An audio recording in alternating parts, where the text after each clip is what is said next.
Bueno, ni Josu Oreja naiz eta Iskier Komunitate Energetikoko bazkideetako bat naiz.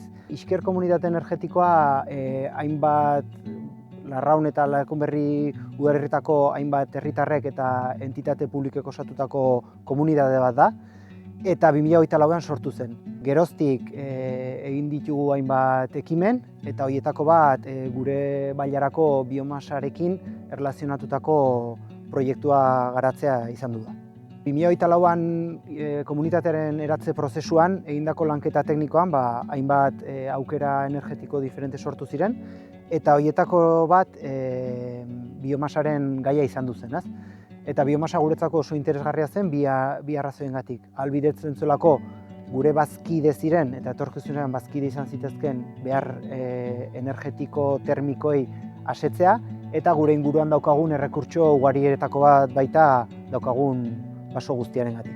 Proiektu hau da oinarrituta gure komunaletako egurra bertako bazkide kontsumitu ahal izatea, Eta hortan, komunitate energetikoak egiten dugun lana da, erdibidekoa entitate publikoak dauzkaten jabetzako basoitako egur hori kudeatu gure komunitateko bazkide den pertsona partikularretaraino.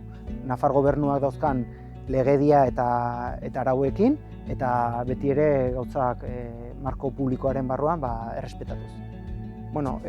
Proiektu honen bitartez, gure bazkidek lortzen dutena da bertakoa den basoa modu jasangarri batean kontsumitzea. Hau da, azkenik bertako bazkide askok egurra ekartzen zuten, baina agian Larraundik kanpo ekarri beharra zeukaten, eta modu honetan aukera daukate Larraunen bertan hazten den egurra etxeetan kontsumitu ahal izaten.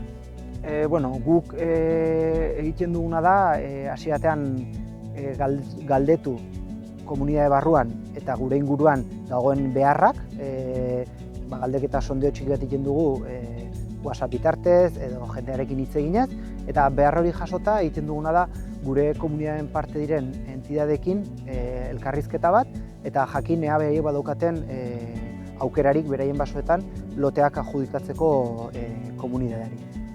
Bi hauek uztartuta eta kantitatea jakinda, Nafar gobernuarekin elkarlanean bertako basozainak eta baso departamentuarekin egiten dugu gainontzeko kudeaketa publikoa loto horiek atera eta partikularrei eman arte.